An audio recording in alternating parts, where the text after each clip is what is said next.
business. We talk about the entrepreneurs, of course, that make these businesses go and grow. We're also going to give you, hopefully, a few tips from our guest today. And today, without further ado, I want to introduce you to Mr. Adam Brand from Frames USA. Adam, thanks for being on the show today. Hi, thank you very much for having me. Well, Adam, one of the things that impresses me the most is I go by that shopping center on Bird Road and 67th Avenue, and it seems like you've been there forever. I'll bet you've seen a lot of businesses come and go there. How long have you been there? 26 years. Wow, 26 years. Yeah. And I would venture to say that the only other one that's been there possibly that long is the Winn-Dixie. Am I correct? It is, yeah. No, they've been there a little bit longer. Okay. But yes, I'm one of the older ones in the shopping center. Unbelievable. So how did your journey start? I know you were very young. Obviously, if you started this 26 years ago, you're an entrepreneur, obviously. You had, I'm sure, a choice to start a bunch of different types of businesses. Why picture framing?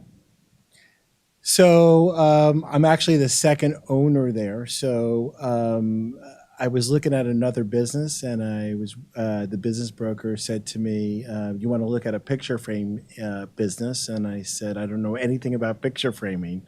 I never even owned a picture frame." And I walked in there and met the owners, and we just hit it off. And 30 days later, I bought the store. Wow. Yep, that quickly. So how did you come up with the capital to buy the store at that point when you were, very young? Right. I think that many years ago, it was easier to get capital for starting a small business. Some of the smaller banks had an SBA program that were much lenient than probably they are today. And that's how I got it. Okay. So tell us a little bit about I'll call it an adventure over your 6 years. How were things when it first started? How have things changed since then? So like every other business, I mean, our models changed multiple times just from our different things that we sell. When I got in the business, there was no places really to buy small frames. So you would go to your local picture frame shop to get a small photo like this. Okay. Today, you can go to so many places. Over time, diplomas were a big choice to go to a picture frame shop. Today, there's multiple places where you could buy here. So over the years, we've just had a business, and I think I've done that over my 26-year journey there. For 26, you just mentioned something that I feel is very important for business and any business, is that you have to evolve with the times. What are some of the other things that you feel important for a small business to do to stay in business 26 years plus? Well, my work ethics has been, probably my savior at that store. I'm there every day. I don't get sick, so I'm there. I think to stay in business that long, you have to either say it's going to be the longest journey and you're going to stay on that path, because once you get off the path, it's a very easy way to go out of business. So as long as I stay my journey, and I've been able to keep that ship running. So long hours, I imagine? Very long hours. It's retail, so. Okay, so yes, obviously retail is known for long hours. What have been some of the rewards of being your own boss? So I always tell people, when people ask me about my long hours, I tell them it's not for everybody. So owning a business that you can make it 26 years is not for everybody. It's only for the person who is, if that's going to be their journey for their time of their life, then that's their journey. To get in a business and succeed and make it part of your life and be able to be happy at what you do, first of all, you got to like what you do. If you don't, I like this business. I like interacting with the public. I like building something. I mean, if you really think about what a picture frame shop does, is you bring me a piece of paper, I got to turn it into something that's going to hang on someone's wall. Okay. So whether it's in a beautiful house or whether it's in just a small office, it's got to be the center of attention somehow, and that's what people pay for. So I like that. So I got to be creative in the way we make the sale because I got to pick out the mats and the frames with the customers, as well as work with my framers in the back into deciding how we're going to frame the actual piece of art or newspaper article or diploma or whatever we're going to frame for somebody. I want to go back to kind of the beginning when you told me you knew nothing about picture framing. Yep. How did you learn, and are you still hands-on? Because you mentioned you have picture framers. Were you ever hands-on, or have you always had people do that? So, when I wrote my own business plan and said, how will I run this store? I do realize that a picture frame shop has two licenses, one to sell and one to manufacture it. And if you're in a busy shopping center and you're doing really good work and people keep coming in, you won't have time to do both. So most of my job is in the operations part and in the selling of the actual frame. And I've hired really good framers to do the manufacturing part of that. So in the beginning, it was super small. I had to do both parts. I had really, really long hours. Probably I would say that in a 7-day work week, I probably did 130 hours a week.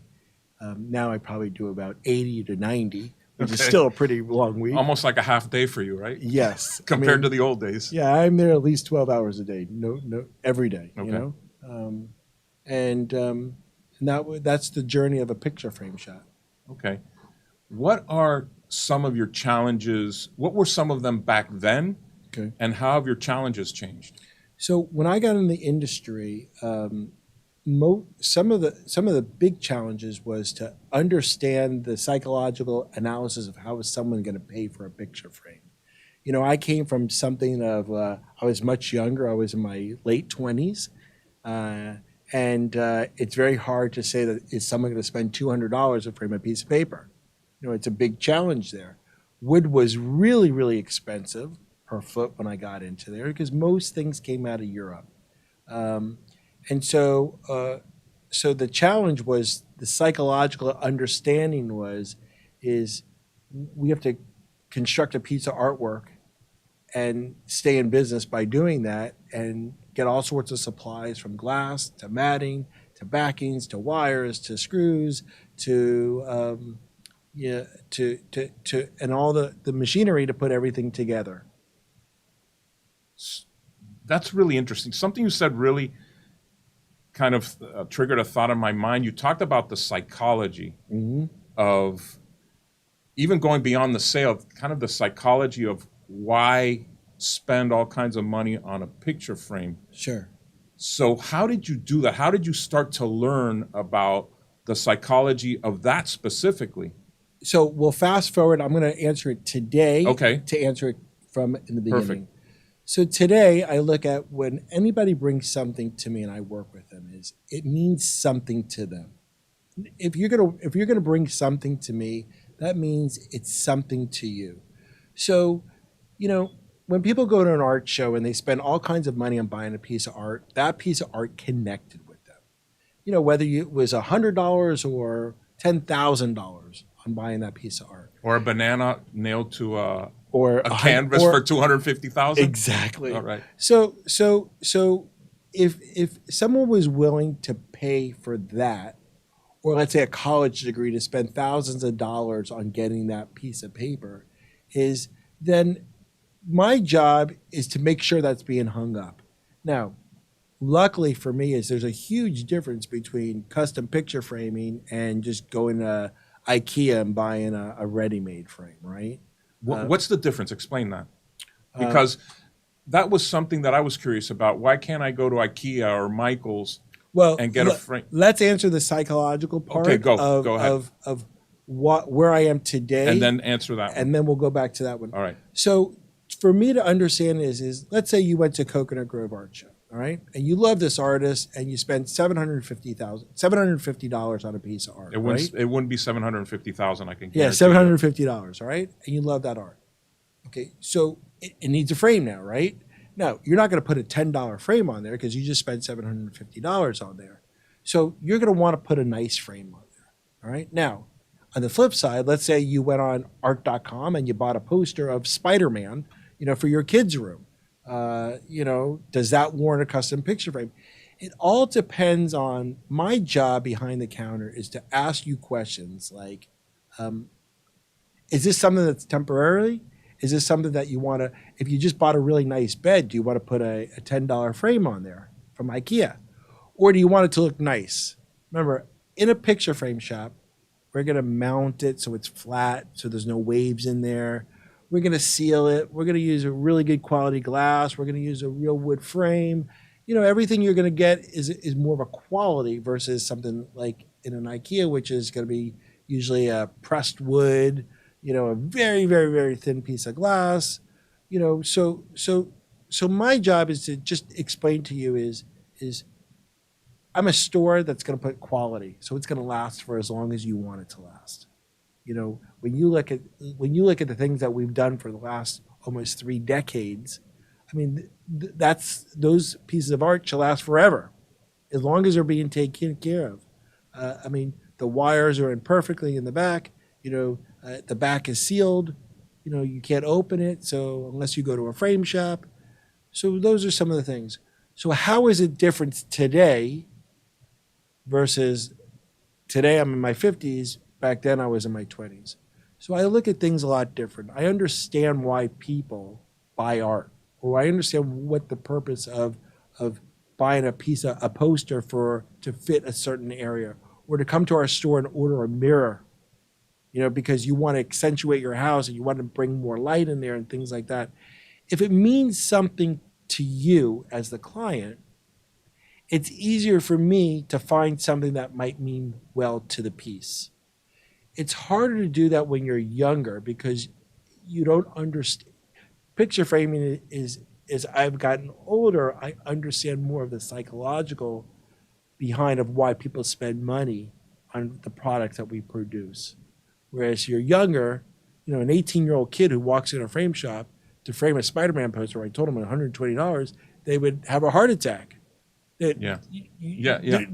18-year-old kids don't spend that. They have no understanding about the concept of decorating. But somebody who's gotten older who wants to buy that for their kid's room because they've spent money, they've gone to a furniture store, they've made the room look nice, so it's easier for me today to understand that. And I think understanding that, I've grown in my conversation with the customers over the years. And I think that my maturity has definitely helped out, especially in today's world. Okay. Very interesting, because I think you said some things that, whether you realize it or not, are textbook. For example, the books say every sale is psychological, and then it's justified with logic. So asking questions also is huge in the sales process, and it looks like you've mastered that. Well, I'm always learning. Remember, I'm only in my 50s. I still got lots of more years to go. So, but yes, to understand, how to stay in business is you have to understand what you're selling and why you're selling it. Those are two important things. And then to understand, like, to the customer, why are they coming into your store to buy it? Why are they coming to a picture frame shop as opposed to going into, let's say, a ready-made place? And luckily, it's not that every customer who walks in our store says, this isn't worth it or not worth it. But I think that luckily Frames USA has built up the longevity to know, and in the public, that we're a serious picture frame shop. Not that we don't do things like a Spider-Man poster, but, people who go on trips and buy art that they've lugged around for a week because it meant something to them, or that diploma. You could go to Office Depot and buy a $10 to frame, or you could spend $120 for me and get something, beautiful, sealed forever. So it's not flimsy in there. So I think some of those are the reasons why we've been able to sustain over the journey. What other, because we wanted to go back to this, why not Michael's? Why not IKEA? You just mentioned one of them that I was not aware of, that you actually seal a diploma in its frame. Yeah. What are some of the other reasons why they should come to Frames USA? So, when people come in and say, why should I buy a frame from you versus just go to, let's say, Michael's and buy a ready-made? Okay. So the biggest journey that, I have to do in the course of a sale, whether it takes 5 minutes or 25 minutes with a customer, is that what is the purpose? I mean, if they want to spend $10, I can't help them out. That's what those stores are for. But let's say you are a doctor, attorney, that gets people in front of you. There's a big difference in the look of a custom picture frame for, let's say, a diploma, versus if you went and bought something plastic or something, in the world of a ready-made. And you can't sit in, like, I'm sitting in a really nice chair here right now. All right. If this was my wall behind me, it might look very weird to have a very flimsy diploma. Your colleagues or your clients who will sit in front of you is going to know the difference between a custom picture frame versus something you just bought at, like, Michael's or Office Depot or Amazon. So to some people, it goes back to, what is their value? What's the purpose of them not ordering on Amazon and going to the local picture frame shop like Frames USA?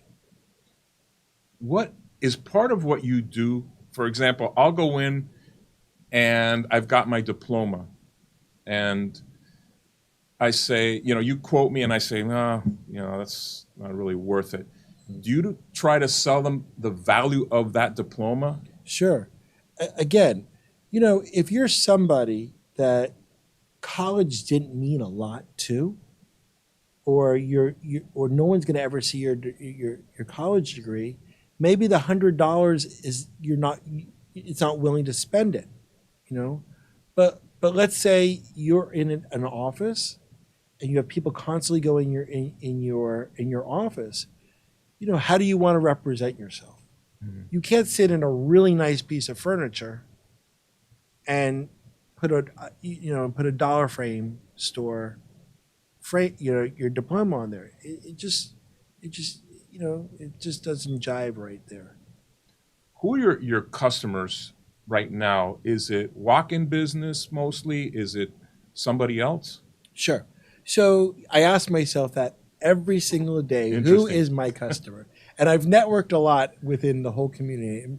And sometimes when I do a little commercial for myself is I always have to change that, and it changes all the time.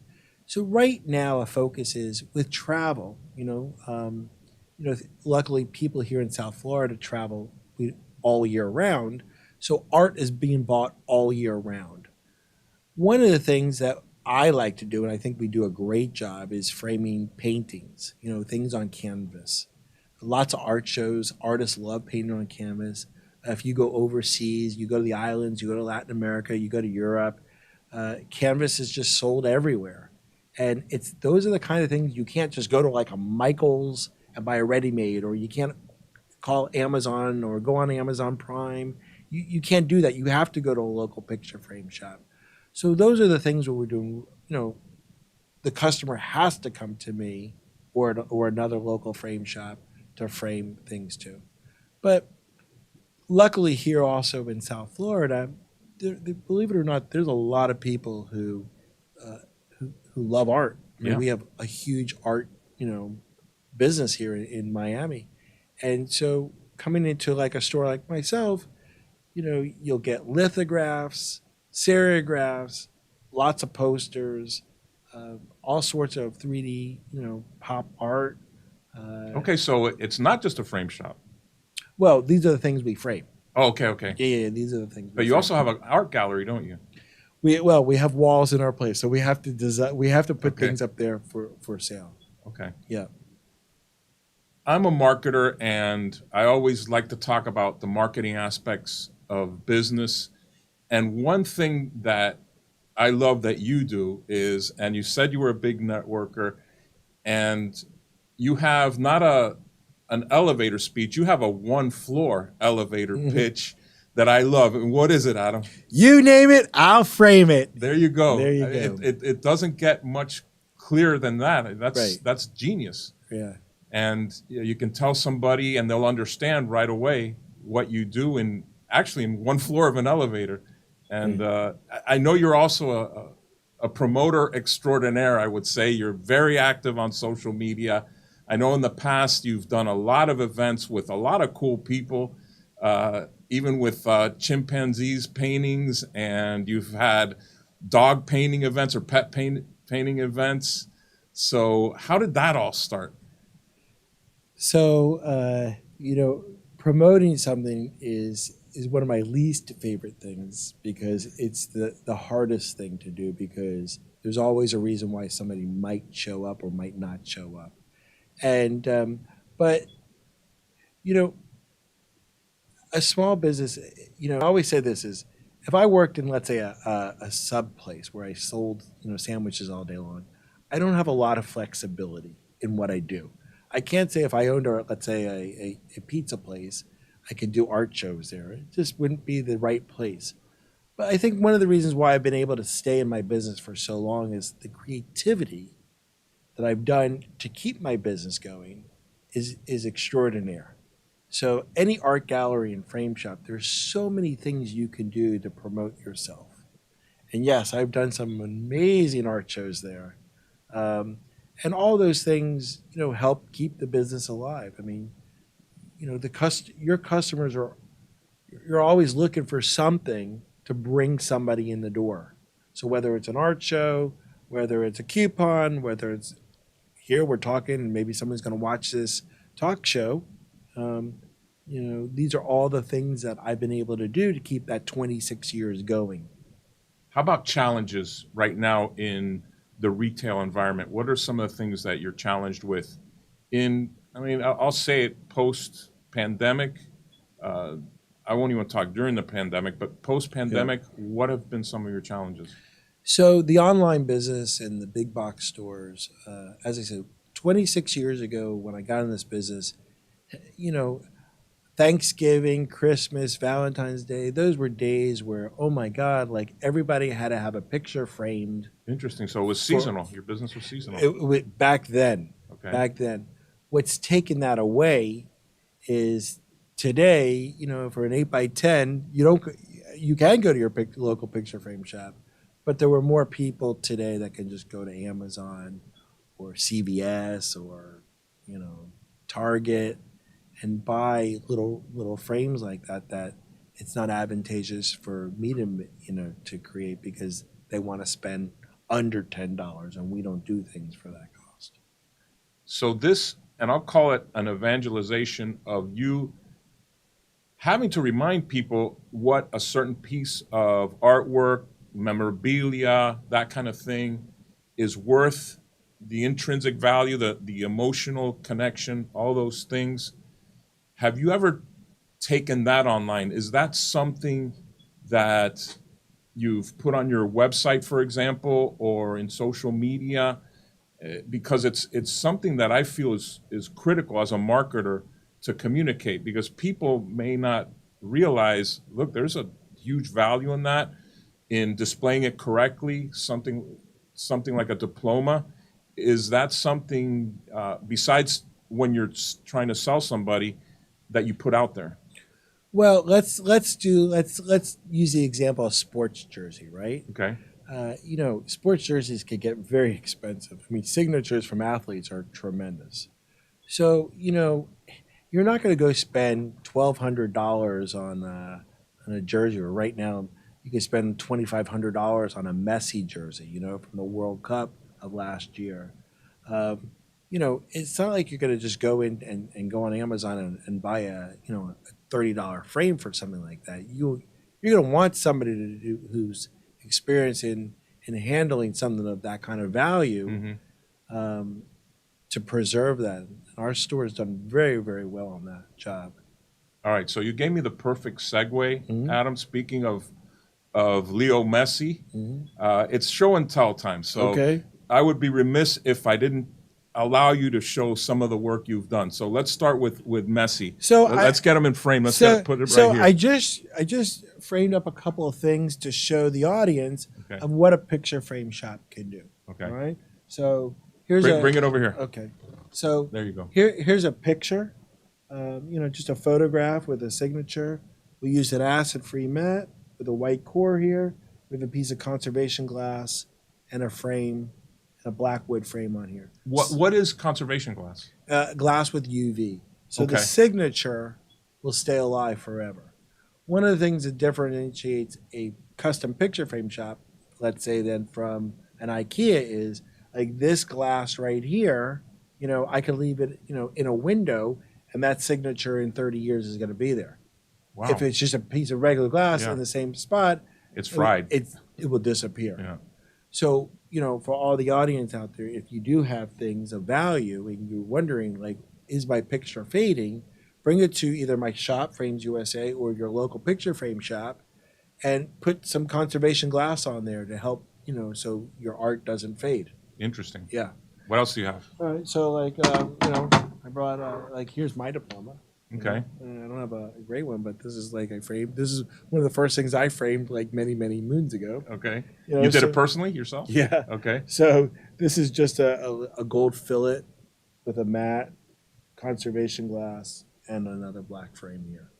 Okay. And custom picture frame shops where we talked about sealing it. Okay. Everything's sealed in here. Whereas if Interesting. you had a ready-made, you had just those little things. Yeah. That's wobbly. Okay. And then you have all different types of choices. Right now we have a big display in the art gallery of religious art right Okay. now. Well, Okay. good timing because Passover started Exactly. yesterday and Easter is Sunday. So these are we have a whole bunch of little mini prints of different religious scenes here. We've used all different types of frames here. This is a double matte, an ornate frame here. And we're selling everything really inexpensive right now. Everything in. So how much would something like that run? Well, we're selling this for $60 right now, which is way below That what is you would that do. is a bargain. It's a bargain. Wow. Yeah. So we have stuff to move right now. Okay. We have about 240 pieces of art that need to be moved. I may have to go by. Yeah. So then you can have some fun stuff. So for people in Miami, you've got like That is really cool. this is Alec Monopoly. Okay. Our shop's a big fan of his, and this is one of his latest pieces on Bitcoin here. So what our shop does here is this was just a print, Okay. and we enhanced it. Our shop. So you put the glitter on we there? glittered it. Okay. We made it look really sharp here, and this is a really fun piece. A piece like this is going to go for $240. That's it. So does the artist? Do you have to get like his approval to enhance it, or how does that work? No, it's just we're just getting posters and we're creating a piece. This is not a piece that's been certified by the artist here. It's going to have a number to it. That's just an open edition here, and we frame it here. I can do whatever I want. The art is of Alec Monopoly. The enhancement is done by Frames USA. Is that his real name, Alec Monopoly? That's what everybody calls him. Oh, okay. Yeah. All right. Yeah. So in closing, Adam, I just wanted to reiterate some of the things you talk about to have a successful business for such a long time. One is you have to evolve with the times. Correct. Two, you can't do it all, Mm-hmm. which is so true. Mm-hmm. And three is you have to promote yourself. You Mm-hmm. have to market yourself. Yep. Anything else you want to say in closing about yourself or the store? Well, check us out online if you want to see our store, www.framesusa.miami.com. We can put that on the screen if you want. Phone number? Phone number is 305-666-3355. We're open 7 days a week. Where are you located? We're on Bird Road. That's Ludlam and 40th Street. Right. We're in a big shopping center. There's a Winn-Dixie in our shopping center. We're right next to Pet Supermarket on one side of us and Carolina Ale House on the other side of us. That must be convenient. For what? For buying pets food or for For both. grabbing a beer? For grabbing a beer. Yeah. So, but yeah. All right. But anytime anybody wants to talk about picture frames, art, come on by. If you want to talk about small businesses and in the retail world, definitely come on by there as well. Excellent. Adam, I really appreciate you being on the show. I learned a lot. Thanks so much. Thanks, Son. Take care. Thank you. Bye-bye.